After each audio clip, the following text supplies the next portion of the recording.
السلام علیکم ملګرو دا یو د پاکستان وومن ټیم دی او یو د پاکستان مین ټیم دی. تاسو له معلومه ده چې د دوه لوبډلو ریسنټلی ډیر خراب پرفارمنسز ورکړل. د پاکستان د خوځو لوبډلې په ورلد کپ شروع دی، وومن ورلد کپ الریډي شروع دی چې پاکستان د خوځو د لوبډلې پکې درې میچ کړي او درې واړې بایللي او ډیر په غټ مارجن بایللي دي. دام نه چې لکه مقابله کړي او بایللي دي په غټ مارجن باندې میچونه بایللي او د پاکستان د ایشیا کپ پرفارمنس کوالټي تاسو له پته ده. نو د دې دوه لوبډلو حواله سره شعیب اختر یو ډیر مزاحیه بیان جاری کړی دی چې دغه بیان صحاده پورې بټیک هم وي ځکه چې دا کم سکواډ اوس پر پاکستان ټي20 اناونس کیږي د ساوث افریقا خلاف، نو نه پکې بابر شته نه پکې رضوان شته، هماغه سلمان علي هغه کپتان دی او هماغه دغه سکواډ به اناونس کیږي. جی خیر پاغه خبره کو په ایشیا کپ کې خو د پاکستان پرفارمنس زال لړی تعالی پته و تاسو له پته چې خراب پرفارمنس او د ایشیا کپ نه پس په پاکستان کې قائد اعظم ټرافي شروع ده چې کلړیانو پکې خپ پرفارمنس حارث رؤوف پکې حارث محمد حارث پکې پرون سنچري وخلې ده،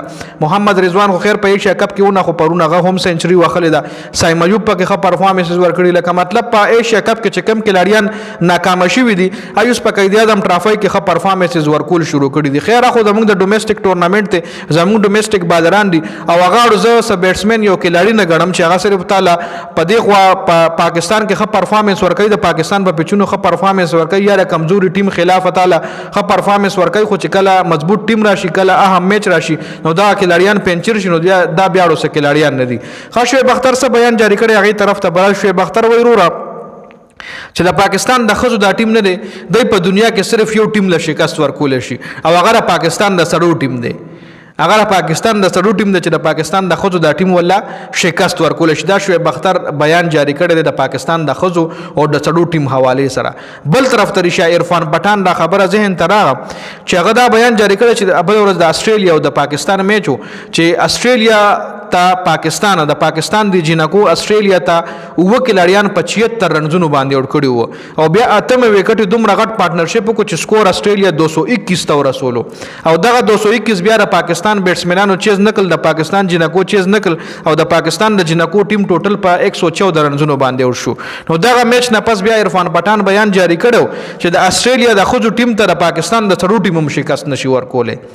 د استرالیا د خوځو ټیم ته د پاکستان د سړو ټیم شکست نشي ورکولې، چونکه زمونږ د پاکستان د ټیم نه د دنیا ډیر زیات انډر اسټیمیټ کړي په دې وجه باندې دي چې ریسنټلی چې کم پرفارمنسز د پاکستان د ټیم راځي نو هغه انتهایی خراب دي. بل کپتان صاحب چې کم دی پاغه باندې هم داسې د چا ټرست نشته دی چې دا یو ښه کپتان ثابت کېدی شي. نو ګوره کپتان چې تکړه کلاړی وي کنه نو هغه ټیم خلکو لاسه مضبوط ښکاری، کپتان تکړه وي کنه نو خلک وای دا ټیم ښه دی او چې کله یو کس وای چې دا ټیم ښه دی کنه نو هغه بیا په ذهن باندې لکه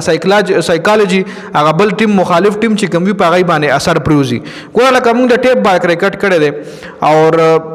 یو بالر وی د ټیپ بال له بالر زیادوم چې هغه لخه بیټسمن ودرېږي نو هغه پچ کې صحیح ځای نه هټ کوي، هغه بیټسمن ته ډیر آسان بلونو کې چې خو بیټسمن ولا ولاړي، خو چې دا سه خو د خو بیټسمن ولا ودرېږي نو هغه نه بیا شوی بختر جوړي رورا او له یا کرم خو زبردست یا کر کوي بونسر هم خو زبردست کوي خشته بلونه بیا ناجاړه بیټسمن لکه چې خو بیټسمن ولا ودرېږي هغه نه بیا د بیټ داخله خلودي. نو دا ګوره دا څه شی دی دا ماغه سایکی ده چې زموږ ذهن کم دی هغه موږ له اوس لکه یو کپتان مضبوط کپتانی تکړه کپتانی نو مخالفین وای چې دا کپتان خره کې د شي کلړیان هم خسلټ کړي وي کې د شي دا نوې کلړیان سره کړي دا ښه ټیم وي ښه کلړیان وي. نو سایکالوجي سایکو چې کوم دغه اپوزیشن چې کوم دی نیم هغه ټیم الریډي هغه مطلب دغه شي چې هغه پته ولګي دا ټیم کپتان مضبوط کپتان دی. نو کپتان یو ډیر اهم رول لري چې کپتان د تکړه وي نو ستا ټیم اتوماتیکلی تکړه وي، چې ستا کپتان پرفارمنس نه کوي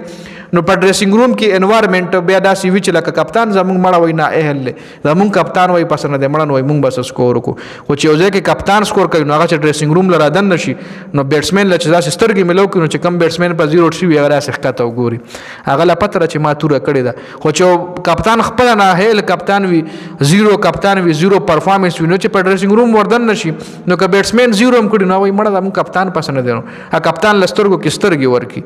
نو کپتان یو ډیر غټ رول لري په ټیم کې او بیا سپیشلی په انټرنیشنل کې. نو تاسو دې حواله سره د کمنټ لازمي وکړئ.